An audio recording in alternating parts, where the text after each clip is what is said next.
সমরেশ বসুর লেখা একটি গল্প উরাতিয়া। উরাতিয়া উরাতিয়া সমরেশ বসু। যখন বেলা পড়ে আসতো, সারাদিনের রোদজ্বলা আকাশটায় ছড়াতো রঙের তীব্র ছটা, জনহীন হয়ে আসতো মাঠ ও বন, তখন মনে হতো রেল লাইনের উঁচু জমিটা আরও উঁচু হয়ে উঠেছে, যেন সারাদিনের পরে নুয়ে পড়া মাথাটা আড়মোড়া ভেঙে তুলে ধরেছে আকাশের দিকে। আর গাঢ় বর্ণের আকাশটা যেন নেমে আসতো একটু একটু করে। আকাশটাই ঘিরে থাকতো উঁচু জমিটাকে।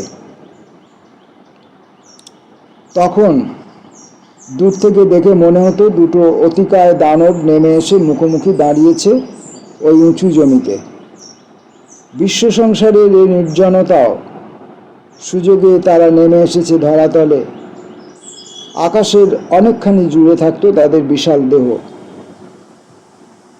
তাদের স্ফীত সুগঠিত মাংসপেশির প্রতিটি সুস্পষ্ট রেখা ঢেউ দিয়ে উঠত আকাশের দিকে। তারপর যখন তারা হঠাৎ খানিকটা সরে গিয়ে ঝুঁকে পড়ে দাঁড়াতো মুখোমুখি এবং পরস্পরকে আচমকা আক্রমণ করে উঠত, তখন শক্তি প্রয়োগে মাংসপেশিগুলি আরও উদ্দাম হয়ে উঠত। আকাশের বুকে ছিটকে যেত ধুলো মাটি, উঁচু জমিটা যেন থরথর করে কাঁপত তাদের দেহ ও পায়ের চাপে। তখন প্রাগৈতিহাসিক যুগের একটা ভয়ঙ্কর দৃশ্যের অবতারণা হতো সন্ধ্যাকালের এই জমিটার উপর। তারপর এই লড়াই চলতে চলতে রঙে রঙে আকাশটা যখন কালো হয়ে আসে, জমি আর আকাশ হয়ে যায় একাকার, তখন তারা দুজনেই আকাশ মাটির সঙ্গে একাত্ম হয়ে হারিয়ে যায়। এমনি ঘটে রোজই। লড়িয়ে দুজন দুই মস্ত মল্লবীর, লাখপতি আর ঘামারি। তারা দুজনেই রেলওয়ে গেটম্যান।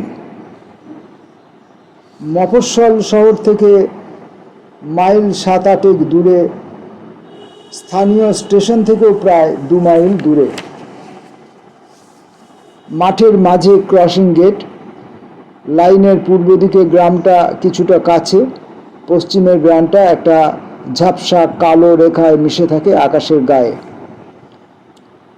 গেটের দুদিকে দুটো ঢালু সড়ক নেমে গেছে এঁকে বেঁকে, হারিয়ে গেছে মাঠ ও গ্রামের মধ্যে। চওড়া সড়ক, গরুর গাড়ির চাকার দাগে দুপাশে গভীর রেখা পড়েছে, আর চারপাশে সবুজ ফসলের ক্ষেত। ক্রসিংয়ের দুপাশের ঢালু জমিতেই গেটম্যানদের ঘর। এমনভাবে ঘর দুটো তৈরি হয়েছে, রেল লাইনের উপর থেকেই লাফিয়ে ঘরের ছাদে চলে যাওয়া যায়।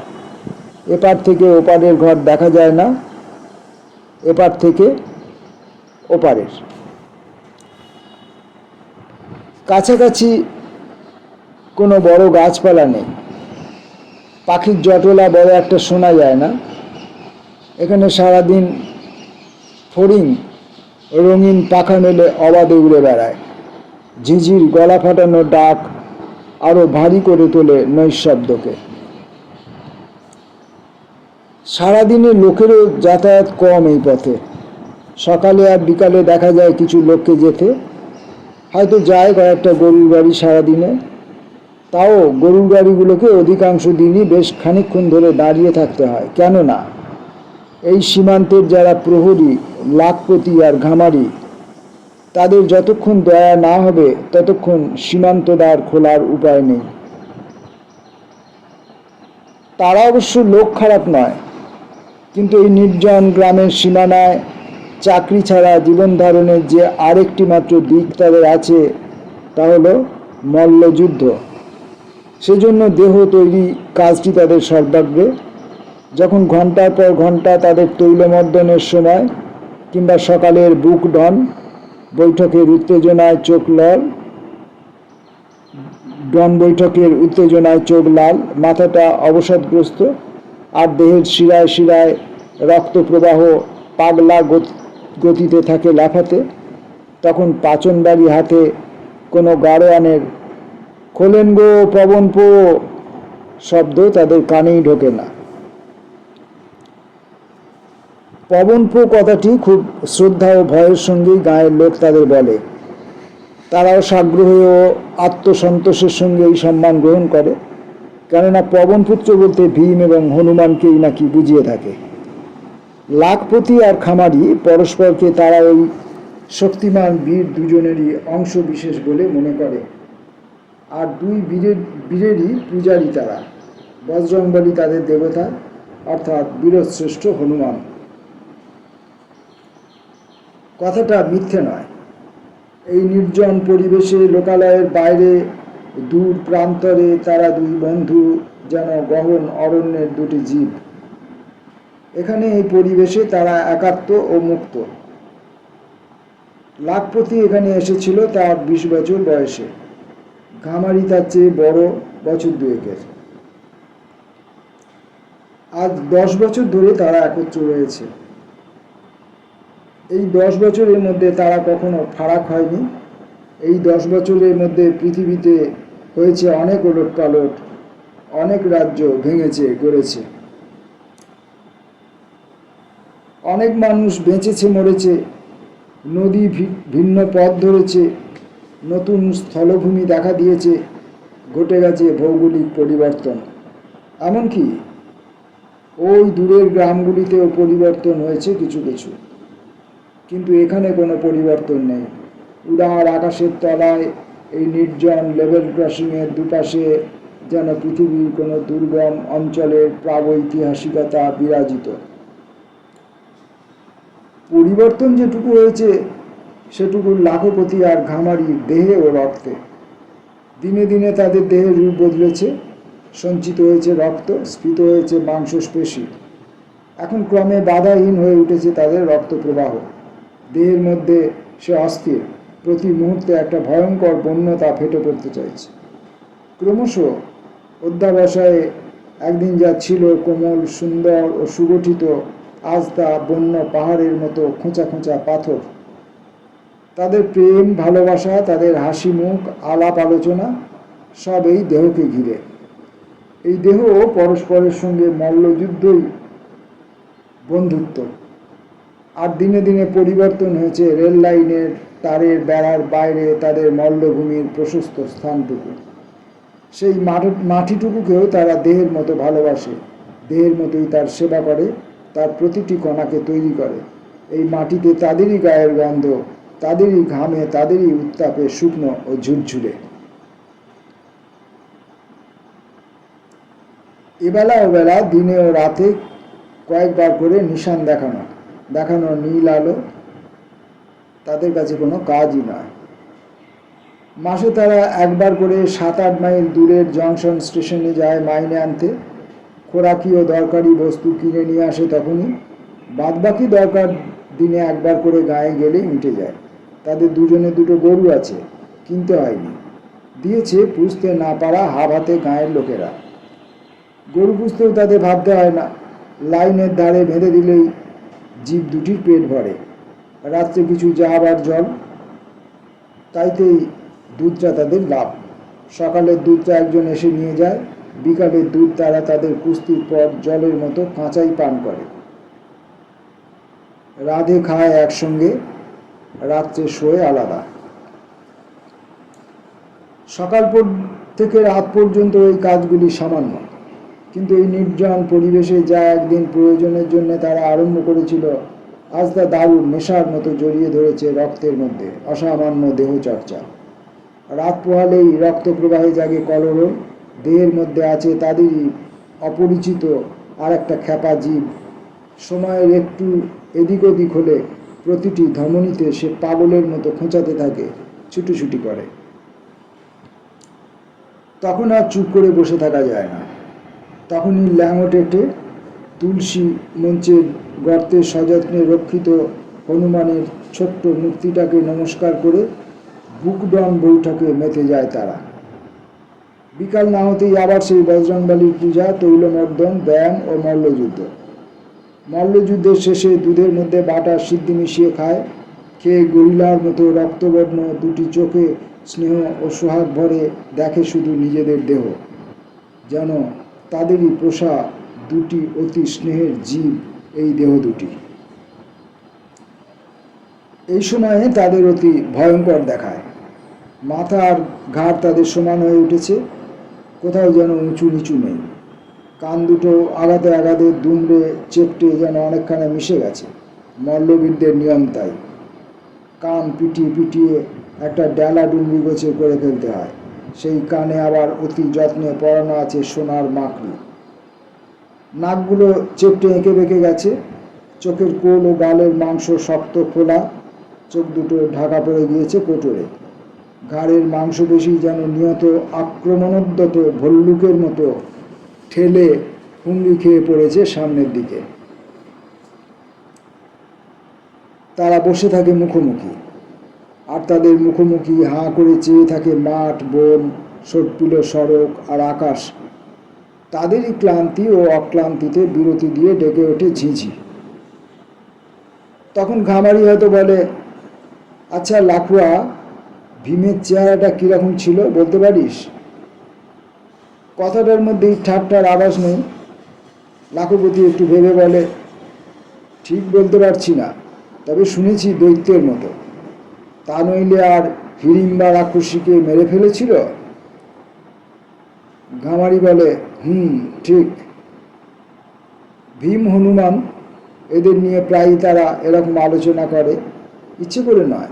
আপনি ওসব কথা তাদের মনে আসে। কোনো সময় হয়তো লাখপতি বলে, জানিস ঘামারি, আমার মনে হয় মহাবীর হনুমান আমাদের জরুর দেখভাল করে, আসে এখানে। অমনি ঘামারির ভাঙ নেশাচ্ছন্ন লাল চোখ দুটো ওঠে চকচকিয়ে, বলে, হ্যাঁ রে, আমারও শালা ওরকম মনে হয়। বলতে বলতেই আপনি আপনি তাদের বিশাল দেহের মাংসপেশিগুলো নাচতে থাকে। তখন ঘামারি বলে, আমার কি মনে হয় জানিস, এই রেল লাইনের জমিটা আমি একলাই সিরিপ গর্দানের ধাক্কা দিয়ে ফেলে দিতে পারি। কেন বলতো? লাখপতি বলে, কি জানি মাইরি, আমারও শালা ওরকম মনে হয় দুনিয়াটা বেমালুম হালকা, ঘাড়ে করে নিতে পারি। সত্যি, দেহে তাদের এত শক্তির প্রাচুর্য যে শুধু নেশা নয়, এমনি একটা অপরিসীম ক্ষমতা অনুভব করে তারা। এই প্রচণ্ড শক্তিটা একসঙ্গে জমাট হয়ে যেন আগুনের মতো ঠিকরে পড়ে তাদের চোখে। দেহ তাদের গৌরব, তাদের সব। তখন হয়তো ঘামারি বলে, আয় আর একবার লড়ি। লাখপতি বলে, সেই ভালো। কিন্তু আবেগবশত যেদিন লড়ে, সেদিন সময়ের কোনো স্থিরতা থাকে না। অন্ধকারে শুধু দুপদাপ, হঠাৎ চাপা হুঙ্কারের তীক্ষ্ণ শব্দ, জন্তুর নিঃশ্বাসের ফোঁসফোঁসানি রাত্রিটাকে চমকে দেয়। বিমূঢ় অন্ধকার, নক্ষত্রখচিত আকাশ চেয়ে থাকে হাঁ করে, আর অন্ধকারেও তাদের ঘরমাক্ত শরীরে এমন একটা চমকানি দেখা যায়, যেন পাথরের ঘর্ষণে জ্বলে ওঠে আগুনের ঝিলিক। কখনো শুধু মাথা ঠোকাঠুকি করে, তখন মনে হয় লেঠেলদের লাঠি ঠোকাঠুকি হচ্ছে। এই দৈহিক শক্তির খেলাই তাদের নেশা। তাদের মাতামাতিতে রাত্রিচর বাদুড়গুলিও দূর দিয়ে উড়ে যায়, জানোয়ারগুলি ফারাক দিয়ে পাশ কাটায়, কারণ প্রকৃতির গড়া ভয়ঙ্করের মতোই তাদের তখন দেখতে হয়। এই 10 বছর কেউ কোথাও যেতে দেখেনি। গায়ের লোক জানতো তাদের কেউ নেই, তারাও সেই রকমই জানতো বোধহয়, কেননা তাদের মুখে কেউ কখনো অন্য কথা শোনেনি। গায়ের সঙ্গে তাদের সম্পর্কও কম। কেবল মাঝে মাঝে গায়ের ছেলেরা আসে তাদের কুস্তি দেখতে, তাও ভয়ে ভয়ে। তাদের এই নিরস দেহ সাধনা মানুষের কাছ থেকে তাদের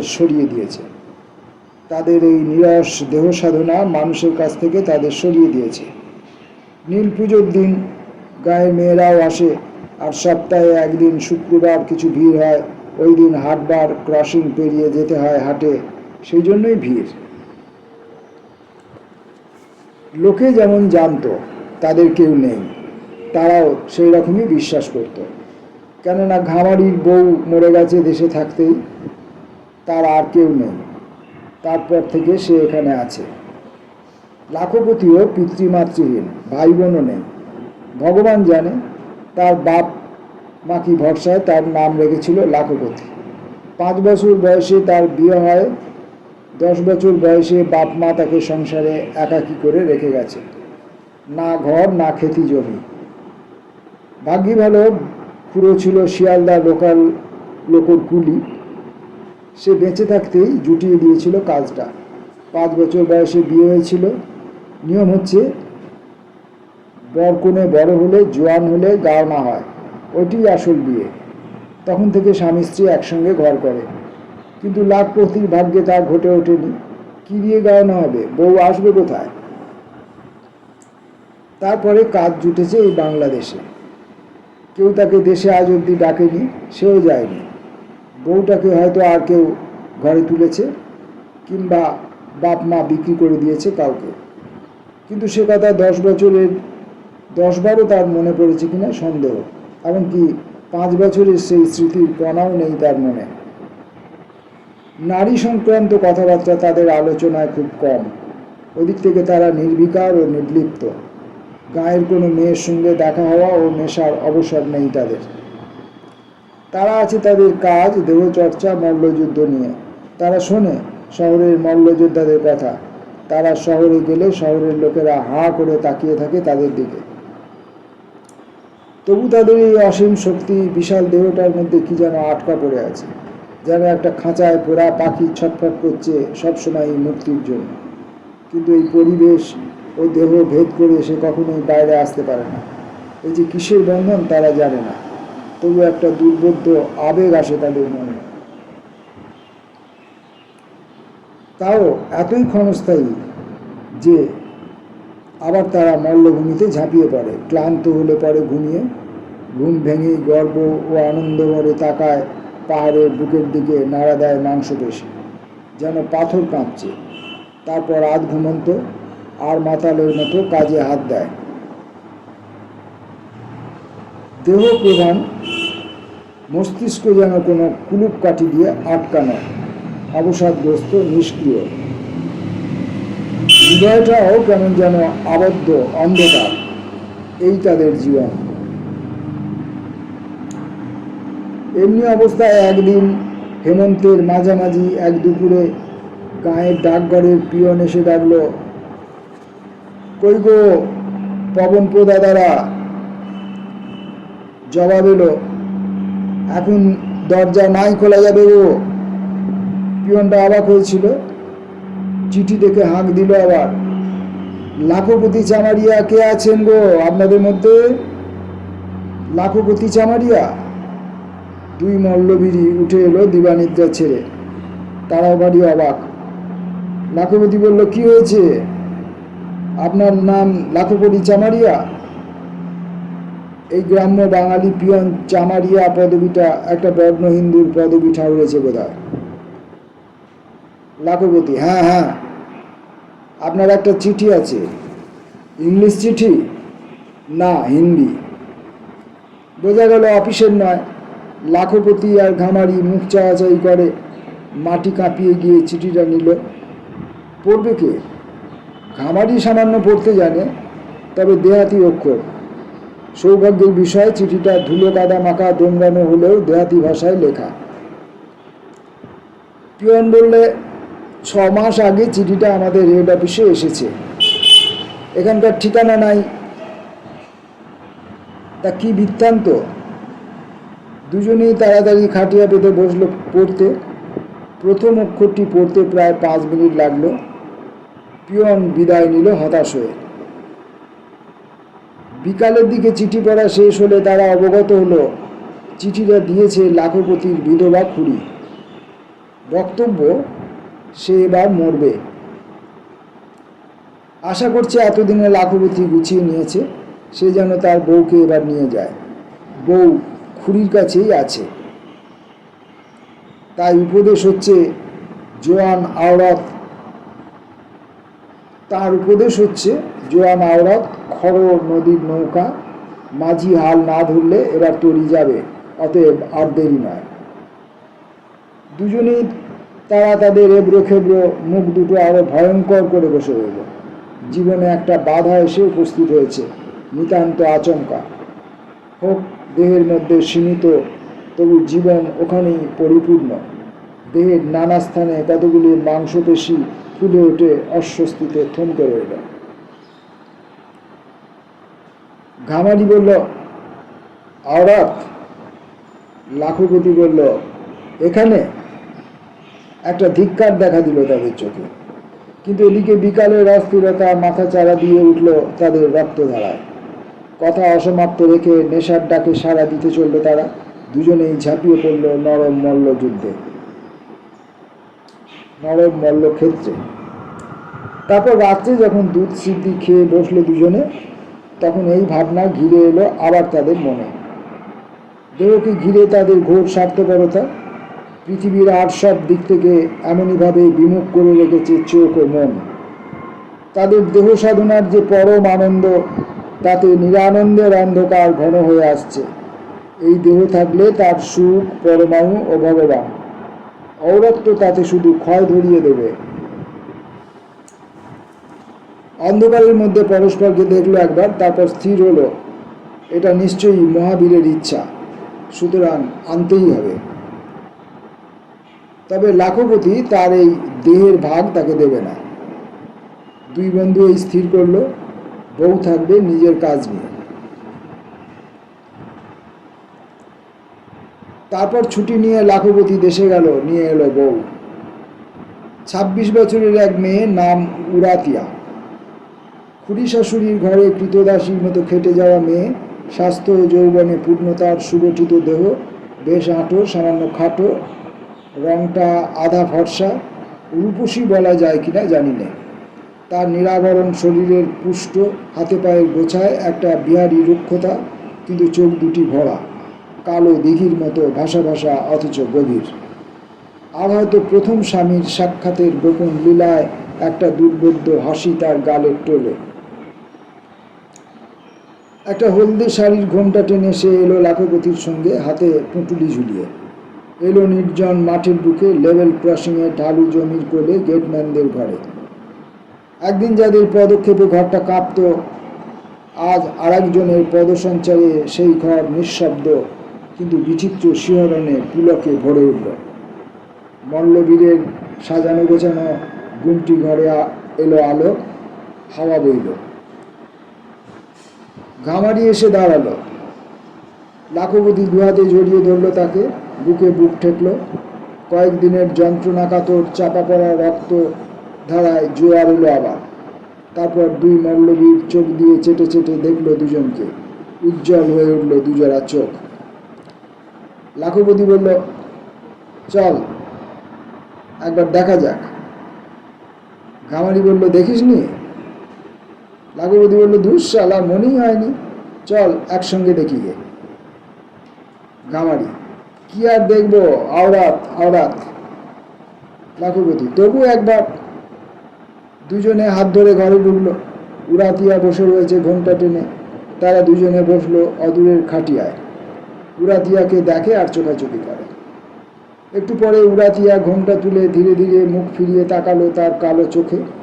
দুজনের সঙ্গে তার চোখাচোখি হতেই শান্ত অথচ মিঠে হাসি চমকে উঠল তার চোখে ও গালের টোলে। মাথাটি গেল নেমে, রুক্ষ খোঁপাটা ভেঙে পড়ল ঘাড়ের পাশ দিয়ে। হাসি দেখে অবাক বিস্ময়ে মুখ চাওয়াচাই করল মল্লবীরেরা। আবার উরাতিয়ার চোখ উঠল। দূরে মেঘে যেন হালকা বিদ্যুৎ চমকালো মিঠে হাসি। বিশাল দেহে বন্ধু আবার মুখ চাইল পরস্পরের। তারপর হেসে উঠল। হাসতেই লাগলো উচ্চ রোলে, যেন এক রুদ্ধ ধারা হঠাৎ মুক্ত হয়ে অনর্গল বয়ে চলল অট্টরবে।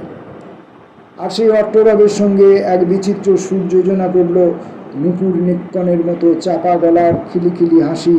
থরথর করে কেঁপে উঠল উরাতিয়ার শরীর ও ভাঙা খোঁপা।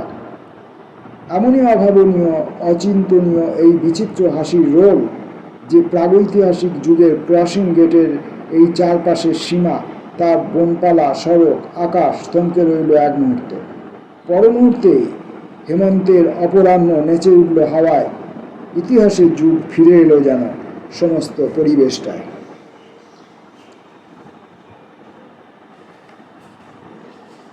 আজ এলো মাঠের পাকা আমনের গন্ধ, গাভীর হাম্বার রব, মাঠের মানুষের হাঁকাহাঁকি ডাকাডাকি। আর আশ্চর্য, এই কান পেটানো, নাক থাবড়ানো, চাঁচা মাথা, এবড়ো খেবড়ো মুখ, এই পাহাড়ে মানুষ দুটোকে দেখে একটুও ভয় পেল না গেঁয়ো উড়াতিয়া। সে সমান তালে হেসে হেসে হাসিয়ে এক নতুন রং ছড়িয়ে দিল এখানে। তারপর খুলে ফেললো তার পুঁটুলি। কণ্ঠ থামল, কিন্তু যেন যুগ যুগান্তের চাপা পড়া হাসি। কাঁপতে লাগলো মল্লবীরদের পেশিতে পেশিতে, হাসতে লাগলো গর্তে ঢোকানো চোখ। নিজেদের হাসিতে তারা নিজেরাই বিস্মিত, কৌতূহলিত হয়ে তারা দেখল আবার উড়াতিয়াকে। উড়াতিয়া পুঁটুলি খুলে বার করছে বাঁকমল, পড়েছে পায়ে, এইটুকু তার বাপের বাড়ির সম্বল, লুকিয়ে রেখেছিল খুড়ি শাশুড়ির ঘরে এসে। আসল লোকের ঘরে এসে একদিন সে পড়বে, এই ছিল সাধ, আজ তা পূর্ণ হলো। মল পায়ে উঠে দাঁড়ালো সে, অসংকোচে ঘুরল সারাটি ঘর, আপন মনে হেসে হেসে দেখল চারদিক। রাবণের লঙ্কা পোড়ানো, গন্ধমাদন দহন, বুক চিরে দেখানো রাম সীতা, এমনই ৬-৭ রকমের শুধু মহাবীর হনুমানের ছবি টাঙানো রয়েছে ঘরটায়। তারপর বাইরে এসে দাঁড়ালো উড়াতিয়া। দুই মল্লবীর বন্ধু উঁকি মেরে দেখতে লাগলো এই অদ্ভুত ব্যাপার। উড়াতিয়া গিয়ে দাঁড়ালো তুলসী মঞ্চের কাছে, নিচু হয়ে দেখলো মহাবীর হনুমানের মূর্তি, সেখানে গড় করল।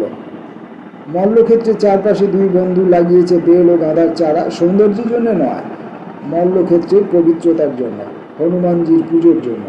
কয়েকটা গাঁদা ফুল ফুটেছে এরই মধ্যে। উড়াতিয়া টপাস করে ছিঁড়ল একটা ফুল, আর চোখে দেখলো সেই দুই পুরুষকে।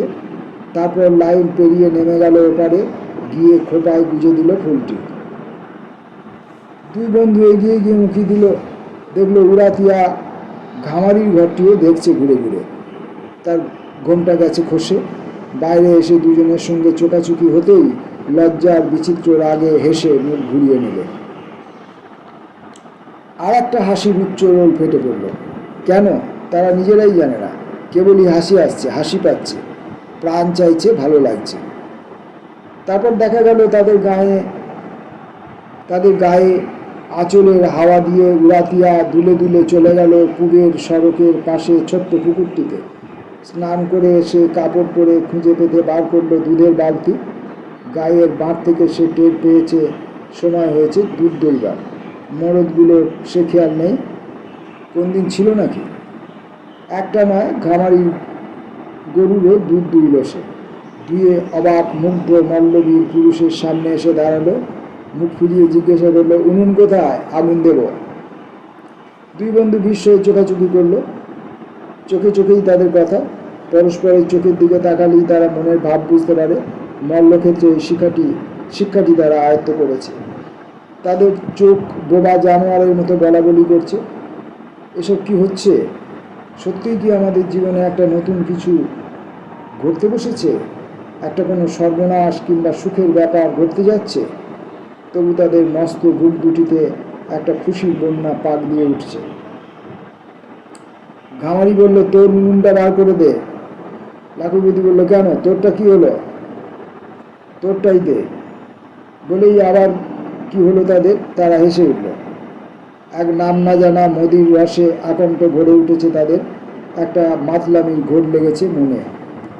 শুধু তাদের মাঝে হাসি, উছল উতারিয়ার গা বেয়ে যেন একটা মানসিক মোহের ঝর্ণা পড়তে লাগলো গড়িয়ে গড়িয়ে।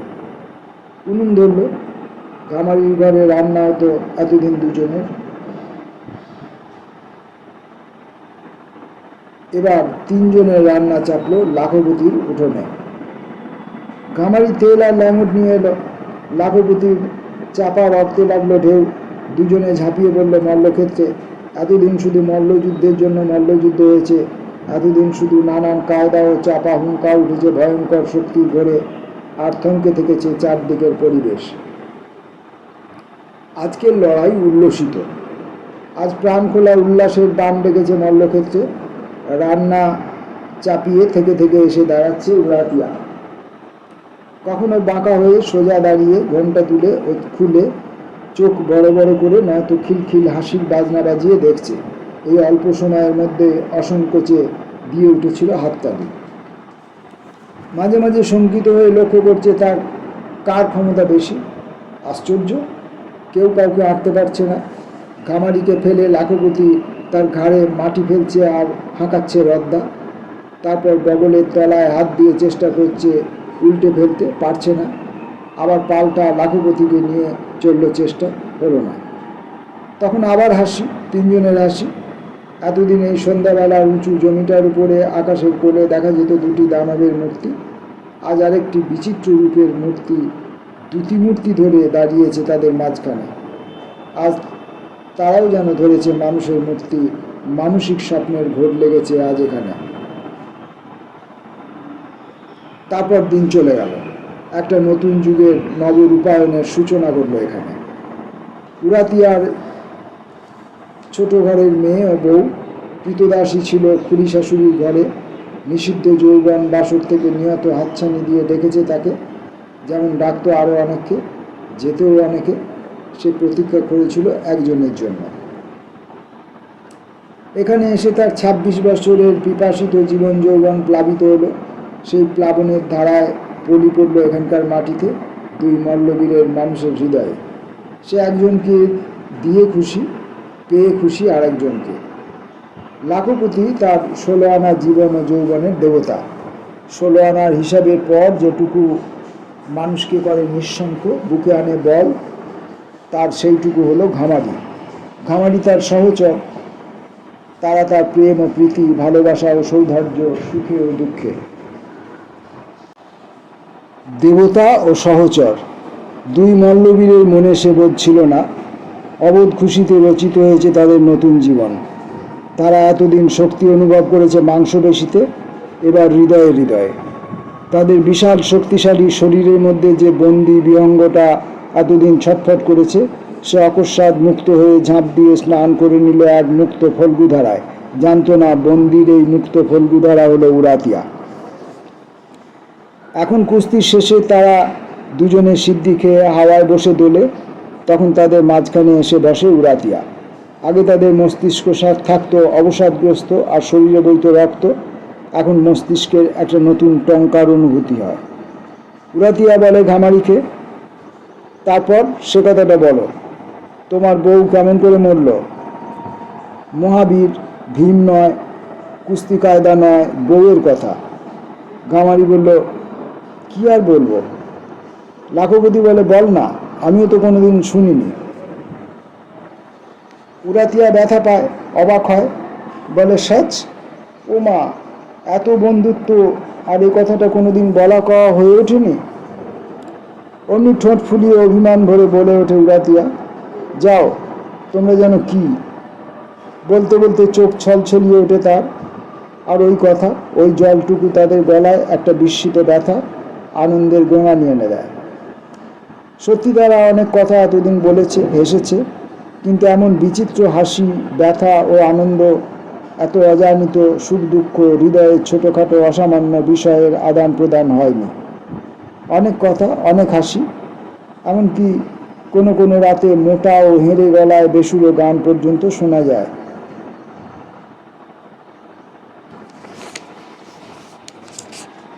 ধোকে কি নিউ পর ইমারত নহি বনতে, অর্থাৎ মিথ্যার ভিতে সত্য দাঁড়ায় না।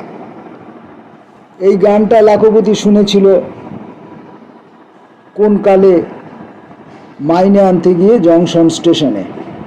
হনুমানের কীর্তিগাথা নয়, হিড়িম্বা বধের কাহিনী নয়, একেবারে সত্য কথা, তাও এতদিন পরে। বেসুরো হেঁড়ে গলার জন্য তাদের তিনজনের হাসির অন্ত ছিল না। তখনও ঘামারি সব উদ্ভট হাসির গল্প করে, ছেলে মানুষের মতো উৎকট অঙ্গভঙ্গি করে নাচে। কোনো কালে দেখা যায় এক সিনেমার নায়ক নায়িকার অভিনয় করে দুজনে দেখায় উরাতিয়াকে। উরাতিয়া হেসে বাঁচে না, বলে, ছি ছি, দূর দূর। তারপর আদুরে মেয়ের মতো বলে, আবার দেখাও না। আর দুই মল্লবীর তাই করে। পবনপুরেরা যে এত সরল, এত হাসি উচ্ছল, তা জানত না গায়ের মানুষেরা। রাক্ষসের মূর্তির মধ্যে মানুষের দেখা পেয়ে তারাও আসা যাওয়া করতে থাকে। কিন্তু তাদের 10 বছরের ঘুণ ধরা রক্তে লুকিয়েছিল এক ভয়ঙ্কর বিষধর, লুকিয়েছিল নিতান্ত দেহসাধক, সংসার ও ভালোবাসা বিমুখ মল্ল যোদ্ধাদের মনের অগোচরে। সুযোগ বুঝে সে কুণ্ডুলির পাক খুলতে লাগলো। এত সুখ, কথা ও হাসি, এত বন্ধুত্ব, তবুও মল্ল যোদ্ধাদের কোথায় চাপা ছিল আগুন। সে এবার থেকে থেকে জ্বলে জ্বলে উঠল। আর কটাক্ষে, শুধু চোখে চোখে চোখে চোখে ভাব বিনিময় ছিল। তারা দূরস্থ ও অভ্যস্ত, আজও তার ব্যতিক্রম হলো না। যে মুক্ত ফল্গু দ্বারা স্নান করে তারা দুদিন হেসেছিল অনর্গল, সেই হাসি আড়ষ্ট হয়ে গেল। ওই মুক্ত ফল্গু ধারাটা তাদের কাছে শুধু 26 বছরের একটি যৌবন ঝলকিত দেহ, মুক্ত আনন্দ পাশব কামনার একটি যন্ত্র। 10 বছর ধরে তারা শুধু দেহের সেবা করেছে, দেহকে ভালোবেসেছে। দেহাশ্রিত প্রবৃত্তি বারবার তাদের ওই দিকে অঙ্গুলি সংকেত করল। তাদের বন্ধুত্বের বন্ধন কবে ছিঁড়ে গেছে টেরও পায়নি। যে ভয়ঙ্কর দৈহিক শক্তি তাদের মিলনের সূত্র ছিল, আজ তা পরস্পরকে আক্রমণে উদ্যত করল। তারা মুখে কিছু বলল না, কিন্তু একজনের চোখে খবরদার এদিকে নয়, আর একজনের নয় কেন। কিন্তু তারা লড়ে, রোজ খায় একসঙ্গে, গল্প করে, তবু যেন জমে না। হাসিটা যেন ধাক্কা খেয়ে খেয়ে বেরোয় গলা দিয়ে। অবাক হয় উরাতিয়া। সবটা না বুঝলেও এটা বোঝে অদৃশ্যে কি যেন ঘটছে। ওরা হঠাৎ এমন হচ্ছে কেন জিজ্ঞেস করলেই ওরা দুজনেই বোকার মতো হেসে ফেলে। আসর জমে উঠতে চায়, উঠতে পারে না। সেই প্রাগৈতিহাসিকতা আরও নিষ্ঠুর রূপে যেন ফুটে উঠছে। অবাক হয়ে চেয়ে দেখে উরাতিয়া, বোঝে না, কেবল আড়ালে নিঃশব্দে কেঁদে মরে। ওরা আমার দেবতা ও সহচর। ওরা দুদিন হাসলো, কিন্তু আমি আসার আগেও কি ওরা এমনই ছিল? মনে হয়নি তো। তবে ঘরের মধ্যে রাত্রে লাখপতির চেহারাটা বদলে যেতে লাগলো। তার সোহাগ হয়ে উঠল নিষ্ঠুর, আদর হয়ে উঠল ভয়ঙ্কর, অসহ্য অদূরে সোহাগে উরাতিয়ার দেহটার উপরে একটা ভয়ঙ্কর প্রতিশোধের আকাঙ্ক্ষা যেন তার। আর ঘামারি সেই সময় অনেক রাত্রে ঢালু সড়কের পাশ থেকে উঠে আসা একটা ক্ষিপ্ত ভল্লুকের মতো দাঁড়িয়ে দেখে লাখপতির বন্ধ ঘরটার দিকে। যন্ত্রণাকাতর জানোয়ারের মতো বুক থেকে ফেটে পড়ে শব্দটাকে, চেপে ধরে কণ্ঠনালীতে, কান পাতে দেয়ালে। কোনো শব্দ নেই। মাঘের উত্তরে হাওয়া তার গায়ে ও দেয়ালে ধাক্কা খেয়ে যায়। শুকিয়ে উঠল উরাতিয়া। লাখপতিকে তার কিছু অদেয় ছিল না। ঘামারির একাকী জীবনের বেদনায় ছিল তার প্রীতি ও সৌন্দর্যের গৌরব। আড়ালে যদি সে জিজ্ঞেস করে লাখপতিকে, কি হয়েছে তোমাদের?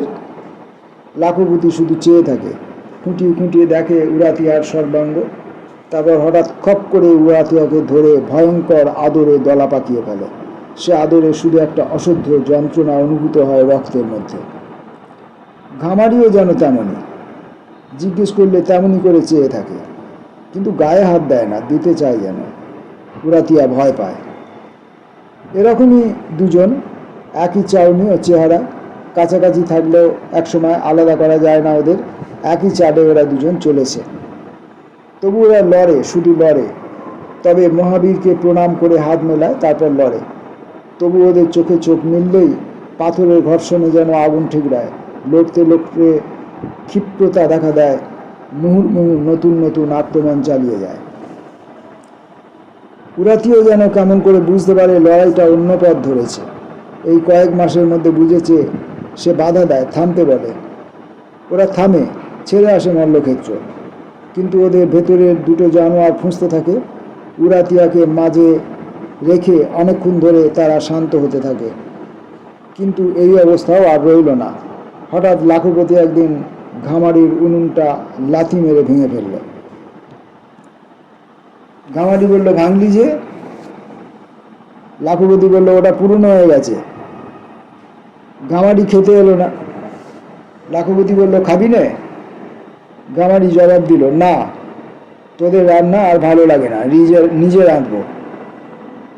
আশ্চর্য শান্ত তাদের কথাবার্তা। বিকেলবেলা দুধ দুইতে গিয়ে উরাতিয়া দেখলো ঘামারির গরু নেই। জিজ্ঞেস করলো, গাই কোথায়? মাঠে। দুইতে হবে না? না।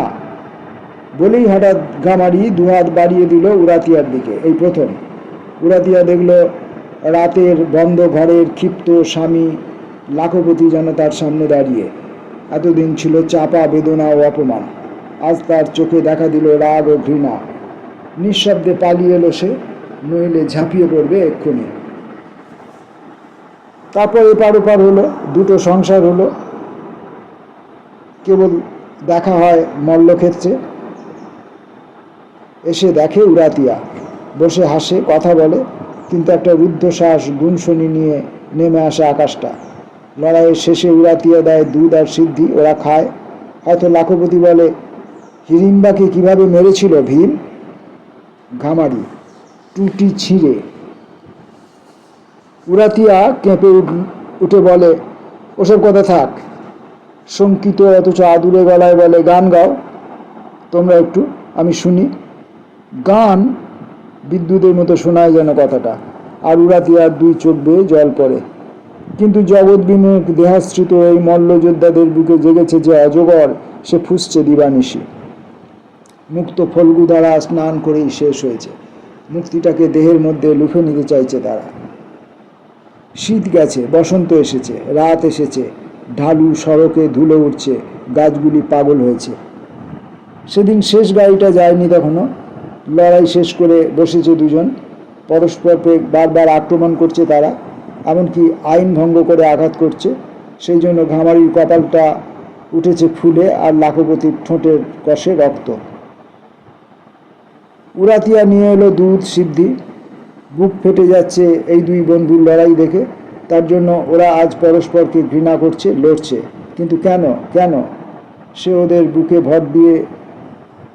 ভরে নিয়েছে, ওরা কেন পারছে না?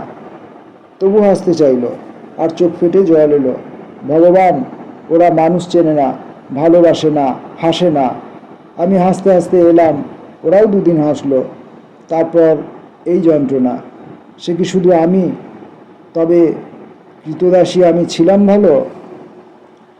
দুধের পাত্র এগিয়ে দিল লাখপতির দিকে, কিন্তু চকিতে কি ঘটে গেল? গ্লাসটা নিয়ে লাইনের উপর ছুঁড়ে ফেলে দিল লাখপতি। মুহূর্তে কিসের একটা সংকেত। দুই মল্লযোদ্ধাই চকিতে উঠে দাঁড়ালো, পরস্পরকে দেখলো কয়েক মুহূর্ত। তারপর দুজনেই দুদিক থেকে গিয়ে দাঁড়ালো মল্লক্ষেত্রে।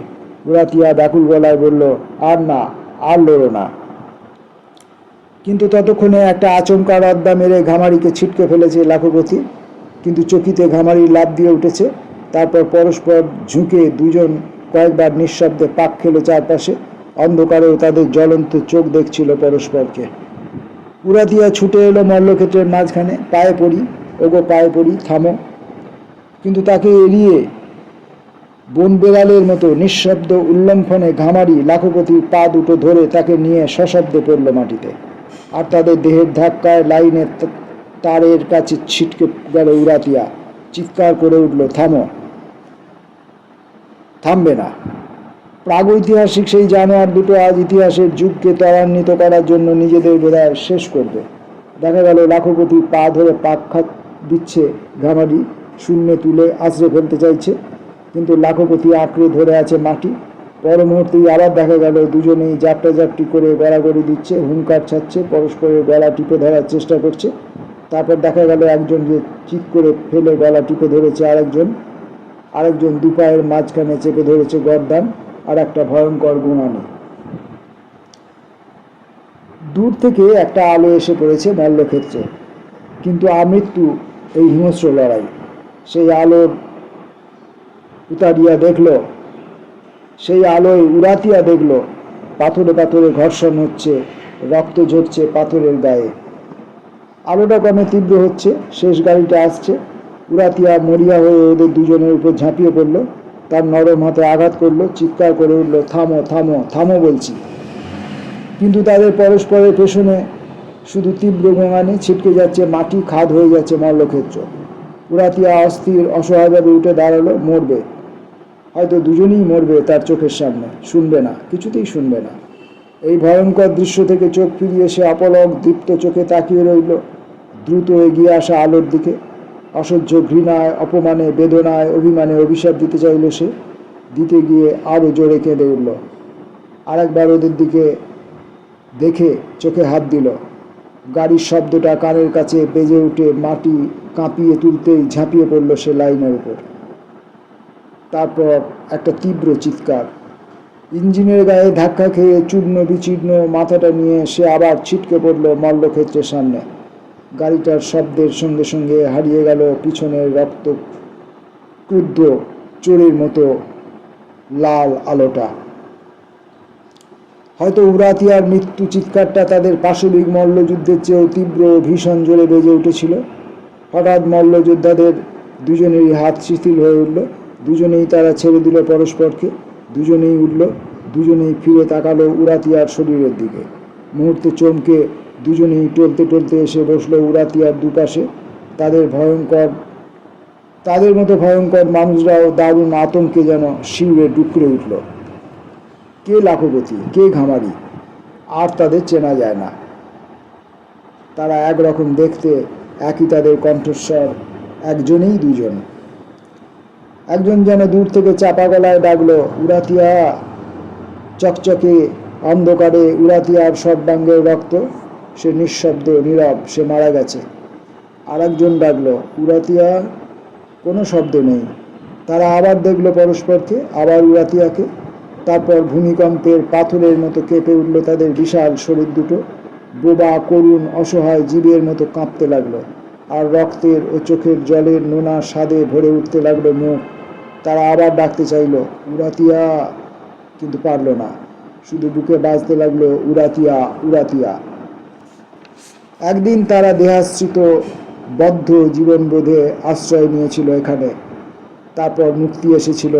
তারা হেসেছিল, গান করেছিল, তাদের ঘাম ঝরেছিল একদিন।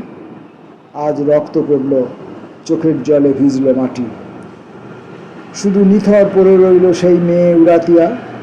বুকে বাজলো তার নাম, বাজতে লাগলো, বাজতে থাকবে হয়তো চিরদিন, যতদিন না সে আবার এসে হাসবে, কথা বলবে। তেমনই বাজতে লাগলো। আর দূর দক্ষিণের পাগলা হাওয়া হা হা করে ছুটে এলো।